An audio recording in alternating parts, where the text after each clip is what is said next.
On a spring evening in 1978, a 48-year-old man named Silvano walked through the doors of a grand Italian palazzo. Silvano was in this big, gorgeous house to celebrate someone's birthday, though he wasn't exactly sure whose birthday it was. This wasn't unusual for Silvano. He came from one of the most prominent families in the Veneto region, so his calendar was often packed with all kinds of galas and parties and charity events. And he never passed up an opportunity to slick back his bright red hair and dress in his favorite tuxedo. As Silvano made his way to the bar, he noticed people looking at him and whispering to each other. He tried not to pay any mind to it. Everyone in his family was the subject of gossip and rumors. It was something he'd grown up with his entire life. So Silvano ignored the chatter while he got his drink and then went to join some friends. While they talked, he caught the eye of a beautiful woman across the room. And instead of turning away or whispering to her friends, the woman smiled. Silvano smiled back. He'd always had a lot of success with dating, and he loved the bachelor lifestyle. So he excused himself from his friends and began walking in the woman's direction. But before he reached her, somebody grabbed his arm. Silvano turned to see who it was, and he saw it was his niece's husband, Ignazio. And he was out of breath, his hair was a mess, and his clothes were totally disheveled. And he told Silvano that something was terribly wrong with Silvano's sister. Silvano kept a calm expression on his face, but inside he was panicking because he knew exactly what was wrong with his sister. He told Ignazio to bring him to his sister right away, and the two men hurried off out of the party.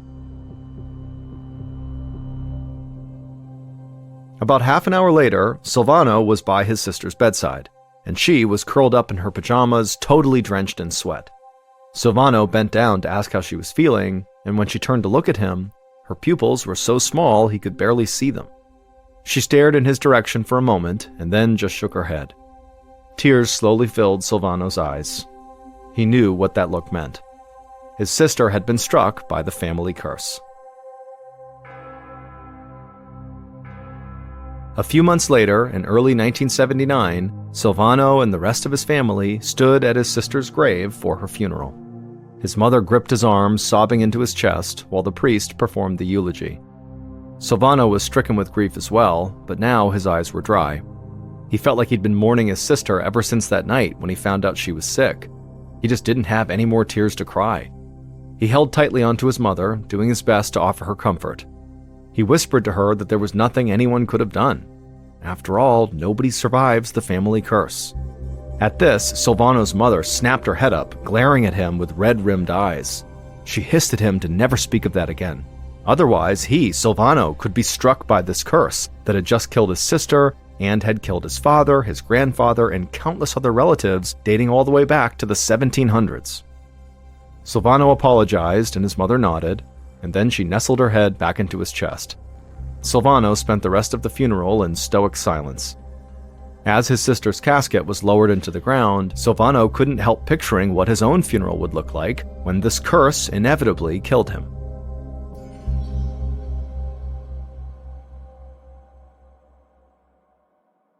After his sister died, Silvano threw himself completely into his work. He managed a very successful construction company and spent all his time organizing projects and visiting job sites. One of his remaining living sisters, who lived with Silvano, had to constantly remind him to eat and drink, and then whenever he had a social event, she had to remind him to attend it. For the next few years, that was what Silvano's life was like. Basically work 24/7. But by 1983, 4 years after his sister had died, Silvano was completely exhausted. He knew he needed a break. So that summer, he decided to surprise his mother with a cruise on the Mediterranean Sea. And it would turn out it would be just what he needed. The warm air was invigorating, and every evening there was a new party for Silvano to attend. But on the last night of the cruise, disaster struck. Silvano was dancing with his mother when he suddenly felt overheated. He could feel his skin sticking to the shirt underneath his tuxedo jacket. His mother pulled away from him and asked if he was okay, and Silvano nodded and said he was fine, he just needed to go cool off for a minute. Silvano's pulse raced as he ran to the bathroom. He knew this was not just a simple case of overexerting himself, and when he looked into the mirror, his pinprick-sized pupils confirmed his worst fear. The family curse had indeed come for him too. and he was all too familiar with what happened next. First, he would stop being able to sleep, his mind would begin to deteriorate, and he'd lose his grip on reality, and then shortly after that, he'd be dead. And there was nothing anyone could do about it.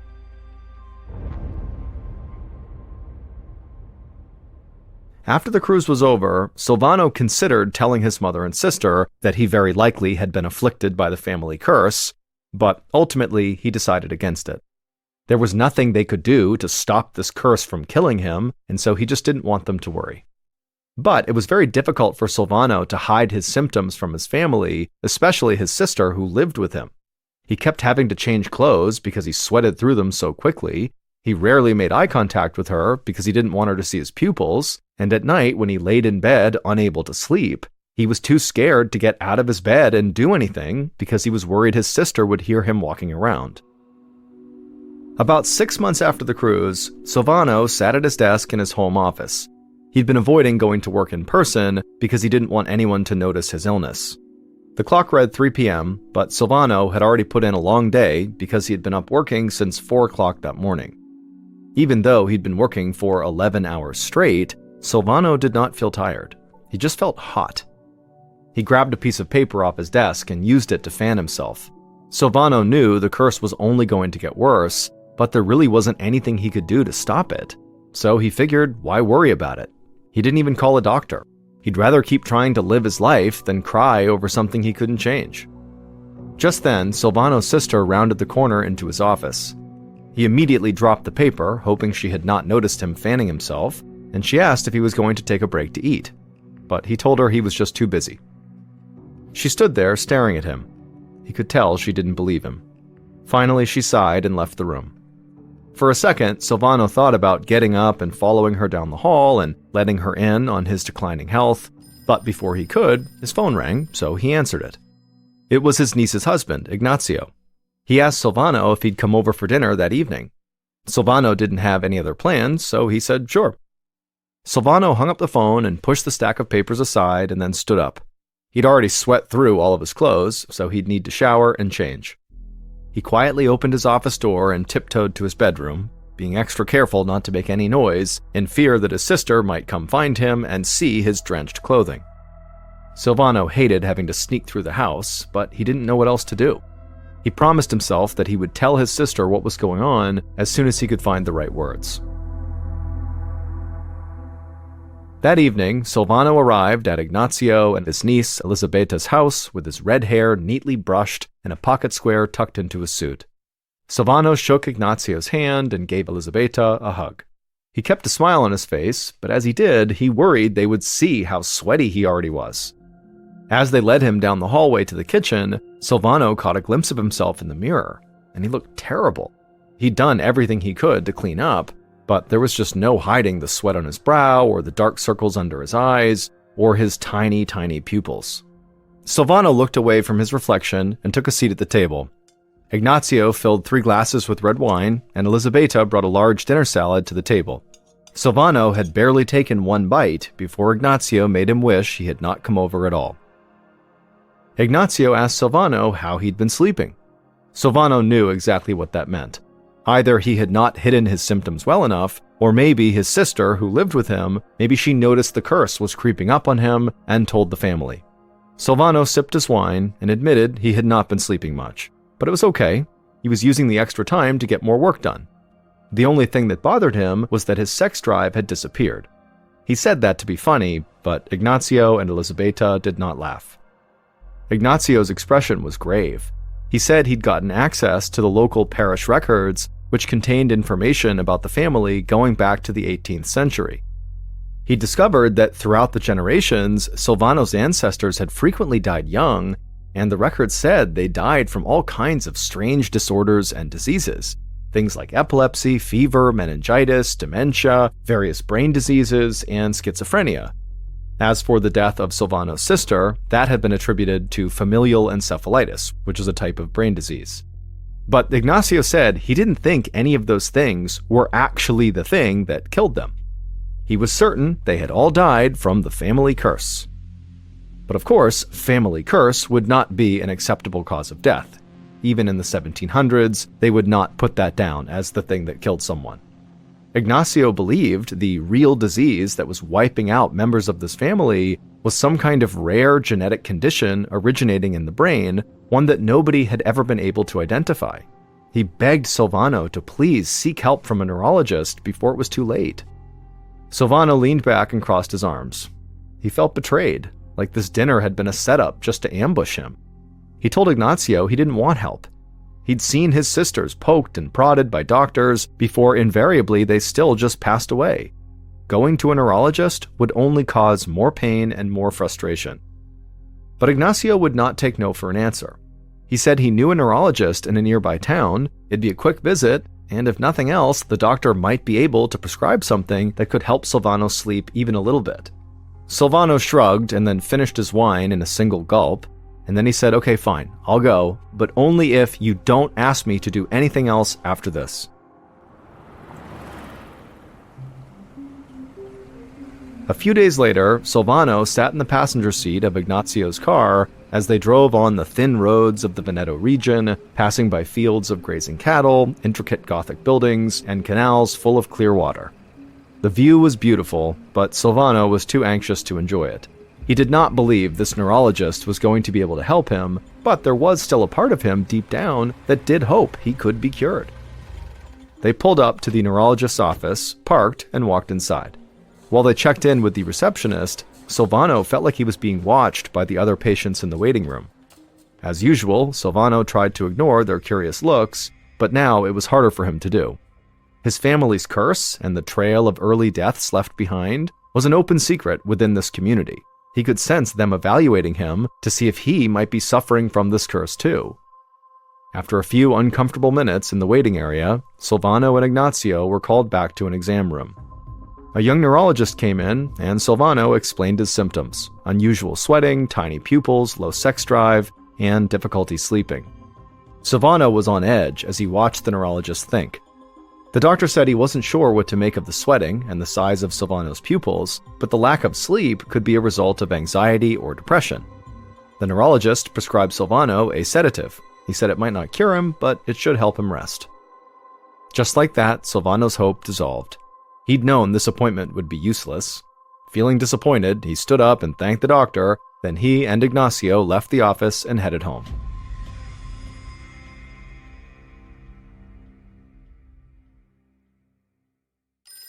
The next evening, Ignacio was in his bed with his wife when his phone rang. He pushed the covers back and walked to the receiver, and when he picked it up, he heard Silvano's sister's frantic voice on the other end. She told Ignacio to come over quickly, then the line went dead. Ignacio figured this must have something to do with Silvano and the family curse, so he rushed to his car and sped over to his uncle-in-law's house. When he got there, he flung open the door and raced inside. Silvano's sister was right inside the house in the entryway, and her eyes were wide as she watched her brother, Silvano, who was right across from her at the base of the stairs. Silvano wore black silk pajamas that were totally drenched in sweat, and he was hunched over slightly, moving his arms like he was trying to pick up objects and move them, except his hands were empty. It was like he wasn't even aware of what he was doing or aware of anyone else in the room. Silvano's sister whispered to Ignacio that she'd heard a commotion in Silvano's room, and when she went to investigate, she saw Silvano sitting up in bed doing this weird military-style salute. And then without a word, he'd just gotten up, walked right past her, and marched down the stairs. And so Silvano's sister had no idea what was happening or what to do. Ignacio reassured her that probably Silvano was just sleepwalking and so was not in any sort of danger. Then Ignacio walked over to his uncle-in-law and he kind of shook his shoulder, at which point Silvano woke up, acted very confused, and then said he'd been dreaming about packing a suitcase. Ignacio glanced from Silvano to Silvano's sister, and then he told both of them that, it seems like the sedative Silvano is taking is probably leading to sleepwalking. And so because sleepwalking can be quite hazardous, it's probably best that Silvano stop taking the sedative. Ignacio was naturally very worried about Silvano. Even though the first neurologist really had not worked out at all, Ignacio felt even more determined to find someone who could maybe help Silvano get better. But while Ignacio looked for another doctor, Silvano's symptoms just got worse and worse. He had not been sleeping well for months, and the exhaustion was totally getting to him. In March of 1984, so about a month after the sleepwalking episode, Silvano tried to go into the office to work. He wore cool, comfortable clothing and acted like everything was perfectly normal. But when one of his employees asked him a very simple question, it was like Silvano's brain couldn't process it, and so he literally couldn't answer. And then later, when Silvano tried to just write his name on a document, his hands were so shaky that his signature looked totally wrong. And a few times he tried to speak to his colleagues, and the words came out slurred and totally incoherent. Silvano knew he could not continue to work like this. As much as he wanted to cling to his normal life, he knew his normal life was over. So he walked into his boss's office and quit his job. As he packed up his belongings, Silvano had to face the facts. He was dying. It was heartbreaking and infuriating to know that he would succumb to the same illness that had been killing his family for centuries. But Silvano had changed his mind about one thing. He knew he was going to die, but he didn't just want to wait for death. Instead, he wanted to do everything he could to try to learn about his illness, and so that maybe he could prevent other family members from getting this family curse. Silvano hated the idea of seeing another doctor, but now he needed one. He went home that afternoon and called Ignazio, and to Silvano's relief, Ignazio said he'd actually already found the perfect neurologist. The next morning, a renowned sleep expert named Dr. Elio Lugarezzi welcomed Ignazio and Silvano to the University of Bologna's Neurological Institute in the bustling city of Bologna, Italy. Dr. Lugarezzi greeted Ignazio and then went to shake Silvano's hand, but Silvano for a second just stood there staring blankly like he didn't understand what was going on, and then suddenly he kind of snapped out of it and reached out and shook the doctor's hand. After that, Dr. Lugarezzi led the men down a long decorated hallway into his office. The doctor sat at a large organized desk and motioned for Ignazio and Silvano to take the seats across from him. Then, once they were seated, he asked Silvano what was going on. In an eerily calm and quiet voice, Silvano said he was going to die, and he knew exactly how it was going to happen. Currently, he said he was having trouble sleeping, but he was still getting maybe 2 or 3 hours of rest every night. But eventually he knew he would stop sleeping altogether, and then he would develop hallucinations, and then eventually the exhaustion would kill him. Ignazio leaned forward and explained that Silvano's illness actually ran in his family. 2 of Silvano's sisters had died from this condition, so had his father, grandfather, and various ancestors going back more than 2 centuries. Dr. Lugarezzi eyed Silvano carefully. He'd been studying sleep for over 20 years, and he'd never heard of any condition like this. But Dr. Lugarezzi was very confident in his abilities as a sleep specialist, and so he assured Silvano they could find a treatment. But Silvano just shook his head and said there really was no treatment. However, even though he knew he was doomed, he wanted to try to help his family as best as he could. And so he asked Dr. Lugarezzi to please study him until he died, and then after he died, take his brain and study it and try to figure out what this curse really is. Dr. Lugarezzi stared at Silvano and then glanced over at Ignazio, who looked just as desperate as Silvano, and then the neurologist just nodded. He told Silvano to go home, pack up everything he needed to live at the Neurological Institute, and then come back that evening. And then, after Silvano and Ignazio left, Dr. Lugarezzi and his team set up the laboratory observation room where Silvano would live. The room was small and nondescript, and had a bed in one corner and a video camera in the other. The video camera would allow doctors to record Silvano's every move. Hopefully, this would allow them to figure out what Silvano's illness really was, and who knows, maybe they might even be able to cure him. Silvano returned that evening wearing his black silk pajamas and carrying a suitcase that contained clothes and toiletries. As he stared at the building in front of him, he realized this was the place he was almost certainly going to die. Dr. Lugarezzi met Silvano at the door and led him back to the observation room where he'd be staying. Silvano sat at the edge of the bed while a team of neurologists hooked him up to all kinds of monitors. A sensor around his arm measured his blood pressure, a thin band on his other arm kept track of his body temperature, a piece of plastic clamped onto his finger counted his pulse. Lastly, Dr. Lugarezzi pulled out this sort of tight, stretchy hat and told Silvano to put it on. It looked kind of like a swim cap, except it was covered in small black circular sensors and cords. Silvano pulled it on, and 2 flaps of fabric hung down on either side of his face. As Dr. Lugaressi velcroed the fabric together beneath Silvano's chin, he explained that Silvano was wearing an electrode sensor cap. It was there to track and record electrical signals in Silvano's brain, which would hopefully give Dr. Lugaressi some insight into why he couldn't sleep. Silvano figured he looked absolutely ridiculous, but now was not the time to be concerned with his appearance. He was doing this to help his family. Dr. Lugaressi told Silvano he would be constantly watching him and monitoring his vital signs. Then he turned and left, and Silvano was all alone in his new bedroom. Silvano laid down and closed his eyes. The oxygen monitor dug into his finger, and the electrode sensor cap pressed into the back of his head. He couldn't get comfortable, especially when he knew a camera was watching him. But it didn't really matter. Whether Silvano was here or at home, he didn't think he was going to get any sleep. So he laid on the bed and stared up at the tile ceiling. But the longer he looked, the fuzzier his vision got. And then the seemingly random patterns on the ceiling tiles started to morph and shift into shapes and faces. Silvano knew he was hallucinating, which came with the family curse, but he couldn't do anything about it, so he decided he would just enjoy the show. From outside the room, Dr. Lugaressi watched a screen that showed data from Silvano's monitors. On the screen, a series of lines spiked, dipped, and flattened out, depending on the electrical signals in Silvano's brain. Dr. Lugaressi watched the screen, getting more and more confused. The data from Silvano's brain did not look like anything he had ever seen before. People typically had one electrical pattern when they were awake, and another quite different pattern when they were sleeping. But Silvano's results didn't match either of them. He was in some kind of in-between state, not awake, but not asleep. Dr. Lugaressi watched through the window as Silvano moved his arms up and down over his head. It looked like he was going through the motions of combing his hair, except his hands were empty and his head was totally covered in wires. Whatever was going on, it was not typical sleepwalking. Silvano would eventually fall asleep, but only for an hour.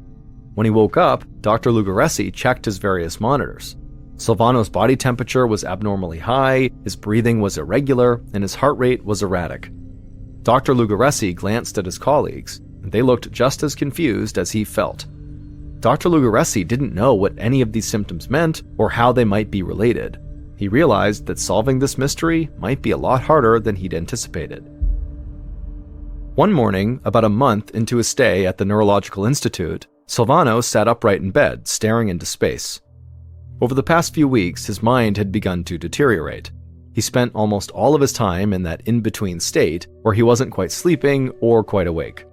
Without regular sleep, every day kind of bled into the next one, and so Silvano lost track of time. He would look around the hospital room to try to ground himself to figure out what was going on, but he couldn't get his eyes to focus. Sometimes Silvano was vaguely aware of Dr. Lugaressi asking him some questions, but the doctor's voice sounded garbled and far away.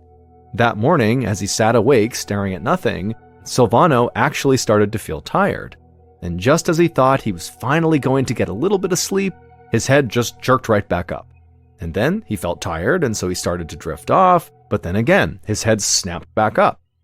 It was like his body was actively rejecting sleep.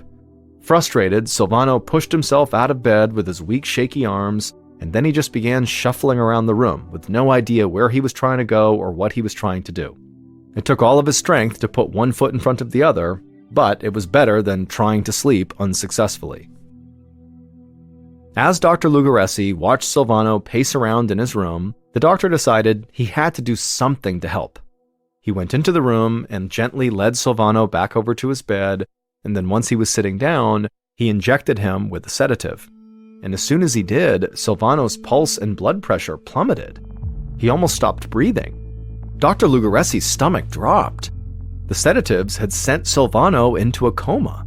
Panicked, he administered more medications to undo the effect of the sedative, and these medications did bring Silvano out of the coma and put him back into that kind of trance-like state he was in. Dr. Lugaressi didn't know what to do. Silvano had always told him that there was no cure for this family curse, but Dr. Lugaressi had really wanted to prove him wrong. But now, after a month of monitoring Silvano, the doctor still could not give him a proper diagnosis, let alone help him get better. Dr. Lugaresi was really starting to feel helpless. Another month later, Dr. Lugaresi sat next to Silvano's bedside. Silvano was practically comatose, a totally blank expression on his face, until out of nowhere, he wrapped his arms around his legs and started screaming as loud as he could. To Dr. Lugaresi, it was like all of Silvano's pent-up pain and frustration was now finally just coming out. The worst part was, this seemed to be the last bit of energy left in Silvano. Over the next few weeks, Dr. Lugaresi watched as Silvano became less and less aware of the world around him. He quit eating, he quit moving, and so Dr. Lugaresi knew Silvano was dying, and there was nothing he could do to stop it. Silvano passed away in the laboratory observation room. Just as he'd predicted, he died 9 months after that night on the cruise ship when he first noticed symptoms of the family curse developing. Dr. Lugaresi kept the promise he'd made to Silvano. Immediately after he died, a pathologist removed Silvano's brain, and it was shipped to a neurological specialist in America. And what that specialist discovered in Silvano's brain shocked Dr. Lugaresi. The thalamus is a small walnut-shaped structure located near the center of the brain. It helps us process sensory information and plays a vital role in consciousness and maintaining our regular sleeping and waking cycles. And Silvano's thalamus was full of holes. It literally looked like worms had just bored right through it. Large portions of his thalamus had just been totally destroyed. Dr. Lugaresi had never seen anything like this before. In fact, this was a new disease, and it would be named fatal familial insomnia. In 1986, Dr. Lugaresi published his findings, detailing Silvano's illness and introducing his family's curse to the scientific community. Based on further research with Silvano's relatives, Dr. Lugaresi eventually determined fatal familial insomnia is caused by malfunctioning proteins which attack the thalamus. As the thalamus is destroyed, the brain loses the ability to regulate the body and the mind. This leads to total insomnia, like literally they cannot sleep anymore, which eventually causes death. The chances of the average person developing fatal insomnia are about 1 in a million. But in Silvano's family, where the disease had been passed down genetically through generations, the chances were 1 in 2. In 1986, Silvano and his relatives were the only known people suffering from fatal familial insomnia in the world. In the years since, researchers have found about 50 other families with the same disorder. There are currently no effective treatments for fatal familial insomnia. It's a death sentence. But doctors do still continue to research the disease in hopes of someday finding a cure.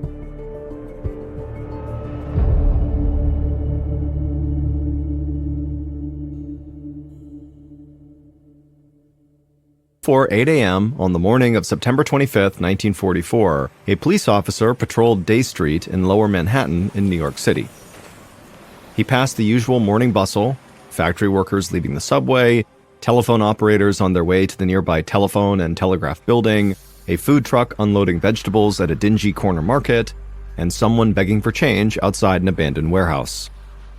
Then, the officer noticed what looked like a heap of clothing just lying on the sidewalk ahead of him.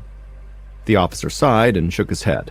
He hated litter and took a lot of pride in keeping his streets clean. So, the officer approached this pile of clothes, looking for a trash can to dump it in. But as he got closer, the officer realized this pile of clothes was actually an elderly man in a shabby overcoat. He was doubled over and clutching his stomach. The officer felt annoyed as the smell of stale alcohol and body odor rose from the old man's coat. He figured this man was just drunk after a long night out. So the officer bent down and shook the man's shoulder, asking if he was okay. Then, without warning, the old man turned over and vomited onto the sidewalk. The officer jumped back to avoid getting puke on his shoes. This old man was clearly very drunk and so could not be left on the streets alone. The officer had no choice but to arrest him for public intoxication. But as the officer reached for his handcuffs, he stopped because he noticed something very odd about this old man. His nose, lips, ears, and fingers were all as blue as the sky above. It was so strange that it took a moment for the officer to register what he was even seeing. Then, between this guy's blue skin, the glazed-over look on his face, and the vomit on the sidewalk, it clicked. This was not public intoxication, this was a medical emergency. So the officer ran to a payphone and called dispatch and requested an ambulance. Luckily, there was an emergency room close by at Beekman Downtown Hospital. The hospital was only 6 blocks away, so an ambulance arrived in just a matter of minutes. The officer helped one of the emergency responders hoist the old man off the sidewalk and onto a stretcher, and then they loaded him into the back of the ambulance. The officer took a step back as the ambulance driver closed the door and then sped away. After the ambulance had disappeared around the corner and the police officer had resumed his beat, he thought to himself, in all his years on the force, that might have been the strangest thing he'd ever come across. A few minutes later, an attending physician named Dr. Francis Stevens ran outside of Beekman Downtown Hospital. He'd been notified about the incoming patient with the sky blue skin, and now he was rushing to meet the ambulance, pulling up out in front. Dr. Stevens helped the ambulance driver pull out a stretcher, and then using it, they carried the old man inside. The driver explained that although the old man had been awake when he was loaded into the ambulance, he had lost consciousness during the short drive to the hospital. Dr. Stevens nodded, guessing that his new patient had likely passed out from shock. He could tell from the man's skin color alone that his heart must not be pumping enough blood through his body, which meant he was at risk of a heart attack. As they transferred the old man from his stretcher to an actual hospital bed, Dr. Stevens saw that nearly half of this man's body had turned blue. Dr. Stevens jumped into action. They only had minutes to supply the old man's body with oxygen and then get his heart to pump it through his bloodstream. Without immediate treatment, this man would die. Dr. Stevens figured that the old man must have ingested something that made him this sick, so he raced to pump the man's stomach until he was sure it was empty. This meant that whatever had made him sick hopefully would not be able to do any more damage. The doctor then strapped an oxygen mask over the old man's face to increase the oxygen in his blood and then gave him stimulants to help his heart pump more efficiently. After this, there was nothing to do but wait. Dr. Stevens looked at the old man lying unconscious in the bed, his skin still bright blue, and the doctor just hoped they had treated him in time to save his life. Later that morning, Dr. Stevens returned to check on the old man and found him lying in bed, fully awake. His lips and fingertips did have a bluish tinge still, but the effect clearly had dramatically lessened. The man said his name was William and that he was 82 years old, and then after that he began looking around the room with very suspicious eyes and demanded to know what had happened to him. Dr. Stevens told William that he had been suffering from a condition known as cyanosis that results from inadequate oxygen in the bloodstream. Cyanosis is known for causing people's skin to turn blue. It was a rare condition, and they weren't sure why William had gotten it. Although Dr. Stevens could assure William that for the time being, the best treatment available was just to rest. This answer did not seem to satisfy William, because his next question was, well, when do I get to go home? But before Dr. Stevens could answer him, the doors of the emergency room burst open and another unconscious man was carried into the waiting room. Dr. Stevens rushed from William's side to help this new patient. As the man was laid onto a bed, Dr. Stevens stopped and just stared at him with a look of surprise on his face. This new patient was also an old man dressed in tattered clothes, and as Dr. Stevens bent over him, he noticed that, just like William, this old man's lips, nose, and fingers were also bright blue. So Dr. Stevens administered the same treatment he'd just given William: a stomach pump, an oxygen mask, and heart stimulants. But as he was working on this new patient, Dr. Stevens started to have this sinking feeling in his gut. 2 cyanosis cases on the same day? What was that about? He knew that in rare cases, cyanosis was a symptom of carbon monoxide poisoning. He worried that there might be a gas leak in a nearby building, and in a neighborhood as crowded as Lower Manhattan, that could be disastrous. Dr. Stevens was able to stabilize this new patient's condition, but the doctor didn't have a moment to rest. Almost immediately after this second patient was stable, he heard another ambulance pull up out front, and seconds later, 3 more people were carried in. And from across the room, Dr. Stevens could already see that all 3 of them were elderly, run-down men, and they were all bright blue. Now, Beekman Downtown Hospital had a total of 5 cyanosis patients. Dr. Stevens and his staff worked through the entire morning to save these 3 new blue patients, and then just before lunch, 2 more blue men were carried in, and 10 minutes later, another 2. Dr. Stevens was totally confused. Something in the city had to be making all these men sick, but it just was not clear what it was. By noon, there were 9 ragged elderly men who had blue skin who were laid out in the hospital's beds. Dr. Stevens and his staff ran from bed to bed, administering treatment until all 9 men were totally stabilized and their skin was slowly turning back to its normal color. It was only then that Dr. Stevens had a moment to step back and actually go look at the men's admission papers. These documents revealed that all of the men had been found on sidewalks or in condemned buildings all around the neighborhood. Dr. Stevens didn't know what to make of this, but the fact that the men were coming from different places meant that a single gas leak probably could not have made them all sick. But if it wasn't gas poisoning, what was making these men turn blue? Dr. Stevens worried it could be some kind of airborne illness or virus, and so even though Dr. Stevens did not really know what was going on, he knew it was now time to report this outbreak to the Department of Health. About an hour later, a field epidemiologist with the New York Department of Health named Dr. Ottavio Pelletieri walked through the doors of Beekman Downtown Hospital. He showed his identification to the receptionist and asked to speak with the physician who was in charge. Dr. Pelletieri's job was to investigate possible outbreaks of disease. His eyes wandered around the emergency room. Of the 9 blue-skinned patients laying in the beds against the wall, only 5 of them were awake. Dr. Pelletieri focused on William, who was the first patient brought in that morning. William was sitting upright in his bed, his skin still somewhat blue, but he was clearly feeling better. Dr. Pelletieri walked over and introduced himself. He asked William about his morning. The old man coughed into his fist and then thought for a moment. He said at first it was just an ordinary day. He'd woken up in a nearby rooming house called the Globe Hotel, which was a crumbling, dingy building filled with as many twin beds as possible. After waking up, William said that he wandered down to breakfast at the Eclipse cafeteria, where low-income people could get a hot meal very cheap. He ate some oatmeal and drank some coffee, and then started back to his boarding house. And when he reached the sidewalk right outside of the Globe Hotel, he suddenly started feeling these stabbing pains inside of his stomach. Then he fell to the ground, and the next thing he knew, he was in this hospital bed. Just as Dr. Pelletieri was about to open his mouth to ask William some follow-up questions, the cyanosis patient in the next bed over piped up and said that he also had eaten at the Eclipse cafeteria that morning. Dr. Pelletieri raised his eyebrows.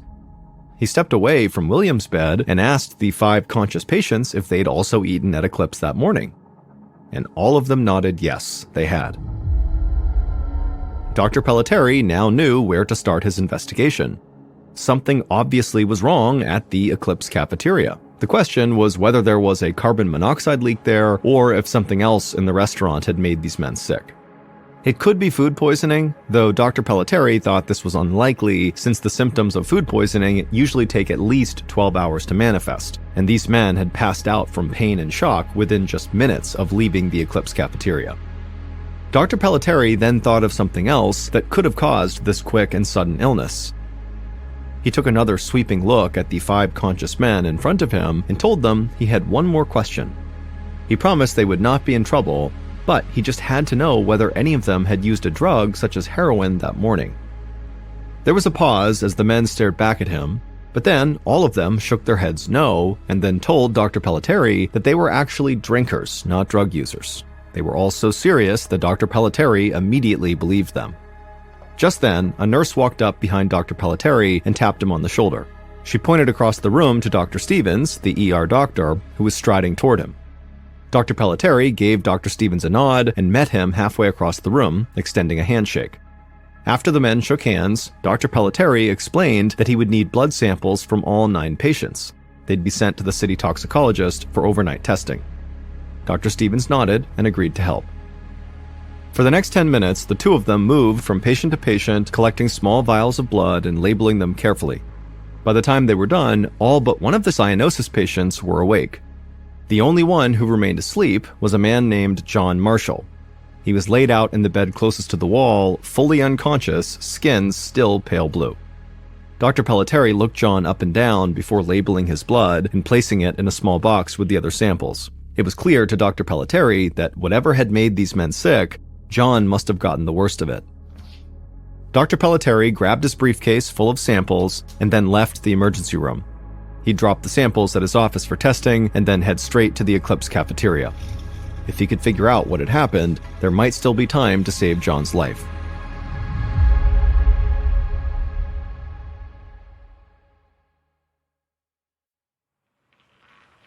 Around 5 o'clock that afternoon, Dr. Pelletieri arrived at the Eclipse cafeteria to find it closed and locked up. But the lights were on inside, so the doctor knocked on the dingy glass door. When there was no answer, he knocked again, announcing himself loudly as a member of the health department. Finally, he saw someone inside pop out of the kitchen and hurry across the dining room. The man was dressed in a well-tailored trench coat and wore a suit. He unlocked the front door and opened it for Dr. Pelletieri and then introduced himself as Mr. Weinberg and said he was from the New York Bureau of Food and Drugs. He explained to Dr. Pelletieri that a secretary from the New York Department of Health had already called his office. Now that a restaurant was potentially responsible for the cyanosis outbreak, his department needed to be involved. Dr. Pelletieri felt grateful for the unexpected help, and so he stepped inside of the Eclipse cafeteria, and right away he was hit with this horrible smell. It was like an algae-filled aquarium. Dr. Pelletieri thought there must be so much mold lurking behind all the filthy and cracked tile walls. This place was so overdue for a proper cleaning that an inch of black grit clung to every corner of the floor. Dr. Pelletieri looked around the rest of the room, and he saw fruit flies climbing the walls. There were 17 rickety tables that filled the dining room, each with its own sticky bottle of ketchup and salt and pepper shakers. Weinberg told Dr. Pelletieri that he had not found a gas leak anywhere inside, but he'd already cited the cafeteria with 15 separate health code violations. The kitchen was even more disgusting than the dining room. A thick layer of grease clung to every surface, bags of rotting garbage sat beneath the kitchen sinks.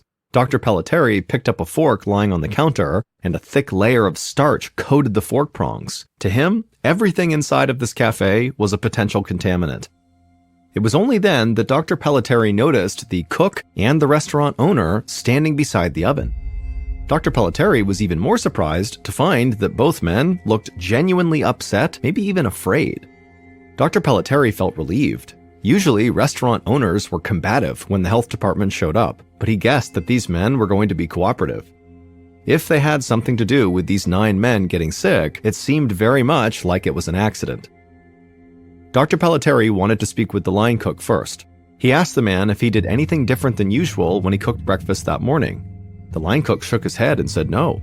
He had made the usual breakfast of oatmeal, rolls, and coffee, nothing different than every other morning.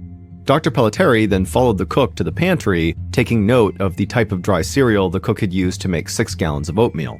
Then the cook led Dr. Pelletieri to the giant metal stock pot that he had used to both cook the oatmeal and then serve the oatmeal, enough to serve 125 people that morning. The cook rattled off the recipe: 5 pounds of that dry cereal, 4 gallons of city tap water, and a handful of salt.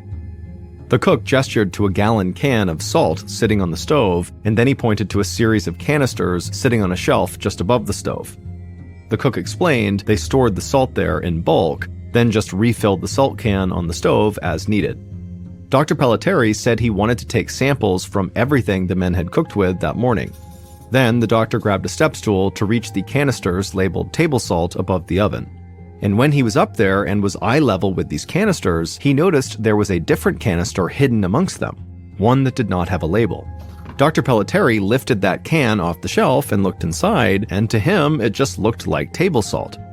But just to be sure, Dr. Pelletieri climbed down from the stepladder and then showed this unlabeled can of white crystals to the cook and said, "What is this?" The cook explained that this can contained something known as saltpeter, which was a preservative he used to make corned beef and pastrami. The cook said he did not use the saltpeter to make oatmeal. For that, he used regular table salt. Dr. Pelletieri nodded, but just in case, he took a small sample of the saltpeter with him. For a moment, Dr. Pelletieri wondered if maybe there had been some kind of a mix-up, and the cook had used saltpeter instead of table salt. But even if that had been the case, that would not have been what made all 9 of those men sick. Saltpeter was not toxic. Once Dr. Pelletieri had a bag full of all the samples he needed, he left the Eclipse cafeteria, hoping he would never have to return. Then he headed for the health department chemist's office. He needed these samples tested for poison overnight, along with the blood samples that he'd dropped off earlier. Dr. Pelletieri really wanted to get back to the hospital to check in on the 9 patients. But first, he had to make sure that this cyanosis outbreak was contained and that he was aware of every single cyanosis patient being treated right now in the city. He spent the next several hours visiting every cheap rooming house in the neighborhood, as well as all the nearby hospitals, until he was certain that the only cyanosis victims that were being dealt with right now were the 9 at the Beekman Downtown Hospital. When Dr. Pelletieri finally returned to the Beekman Downtown Hospital, it was well after midnight. And when he got there, a nurse greeted him and told him that since he had left the hospital that afternoon, 2 more elderly men had arrived with cyanosis, so blue skin. That brought the official count up to 11. Most of them were awake now and back to their normal coloring, but the sickest patient, John Marshall, still lay unconscious in his bed by the wall, and his situation seemed to only be getting worse. Dr. Pelletieri frowned and then thanked the nurse for the update. Then he headed back out the door toward his office to write his initial report, summarizing his investigation for his boss, Dr. Morris Greenberg, the city's chief epidemiologist. The next morning, Dr. Pelletieri had to go back to the Eclipse cafeteria, even though he really didn't want to. He was exhausted, having stayed up most of the night writing his report for his boss. But to continue his investigation, he would need to speak with more members of the kitchen staff. When he got there, the cafeteria was still closed because of the health department citations, but the busboys and cashiers were waiting for Dr. Pelletieri inside the dining room. He chatted with each of them, following them around the cafeteria as they pantomimed their workdays. It didn't take long for Dr. Pelletieri to conclude that their actions had not contributed to the cyanosis cases in any significant way. But as Dr. Pelletieri packed up his belongings and got ready to leave, the cook from the day before appeared in the dining room with a fearful look on his face. He admitted to Dr. Pelletieri that he'd been up all night worrying that maybe, just maybe, he did accidentally season the oatmeal with saltpeter, not table salt, and if so, he was incredibly sorry. Dr. Pelletieri clapped the man's shoulder and thanked him for the honesty, but assured him not to worry. Since saltpeter is edible, it would not have hurt anyone if he had made that mix-up. The cook visibly relaxed, and Dr. Pelletieri smiled and wished him a good afternoon.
Within an hour, Dr. Pelletieri made it back to the Department of Health to find a note on his desk from his supervisor, Dr. Greenberg. The test results from all the Eclipse cafeteria food samples had come back, and Greenberg wanted to see Dr. Pelletieri immediately. Dr. Greenberg was sitting at his desk, looking over the results, when Dr. Pelletieri showed up and knocked on his doorframe.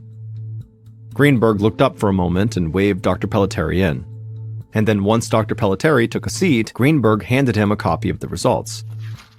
And as Dr. Pelletieri read the findings, his eyes went wide. The cook had, in fact, accidentally refilled the gallon can of salt on his stove with saltpeter instead of table salt. But that was not the issue. The problem was that both the table salt and the saltpeter contained measurable levels of sodium nitrite, a meat preservative that can be poisonous if not handled carefully. Dr. Pelletieri knew that sodium nitrite wasn't dangerous in small doses, but large quantities of it could be deadly. For a moment, Dr. Pelletieri wondered how sodium nitrite could have gotten into the kitchen in the first place. It was more common at processing plants where meats like salami, hot dogs, and bacon were cured. And then Dr. Pelletieri remembered that because the nation was in the middle of World War II, the government had approved the use of limited concentrations of sodium nitrite in restaurants to make foods last longer. The sodium nitrite had to be used in very low concentrations that would preserve the meat, but allow any poisonous elements to burn off during the cooking process. But there was a big problem with the way the Eclipse cafeteria was using their sodium nitrite. The cooks were not just using it to preserve meat. They were also using it to season the morning oatmeal. And this was a critical mistake because oatmeal is not cooked nearly as long as meat is. During the longer meat cooking process, the toxins in sodium nitrite evaporate. But with oatmeal, they don't evaporate, and so when the cooks served it to the men, the toxins were definitely still in the oatmeal. And if that was not enough poison, the 11 men who were hospitalized had apparently gotten a whole lot more sodium nitrite straight from the salt shaker on their tables. Lab tests showed that one of the shakers at the Eclipse contained excess sodium nitrite, easily enough to sicken someone. Dr. Pelletieri put the lab results down and smiled. He finally had his answer. He would tell the restaurant about the mix-up right away, and as for the 11 blue men at the hospital, they were unlikely to suffer any long-term health problems from what had happened to them. Dr. Pelletieri thanked Dr. Greenberg, then got up to go spread the good news. That evening, Dr. Pelletieri stopped by the Beekman downtown emergency room on his way home. When he arrived, he learned that 10 of the 11 blue men had been released with a clean bill of health. When he called Dr. Greenberg to let him know, Greenberg said it was nothing short of a miracle. All of the survivors were self-proclaimed alcoholics, and alcoholics often crave salt. He was sure that all of them added salt liberally to their food, unwittingly putting their lives in danger. Dr. Pelletieri agreed, and he wanted to tell these men how lucky they were, but the survivors had been discharged and had all returned to their transient lives out on the streets. He knew he would likely never find them again. Still, they were part of a special group, survivors of being poisoned with sodium nitrite, an event so rare there were only 10 other cases of it ever in recorded history. But that was no help for the 11th blue man, John Marshall. His health had been so bad prior to consuming this sodium nitrite that he had died earlier that evening. Dr. Pelletieri's throat felt tight when he heard that news. He'd conducted his investigation as quickly as possible, but it still was not fast enough to save everyone.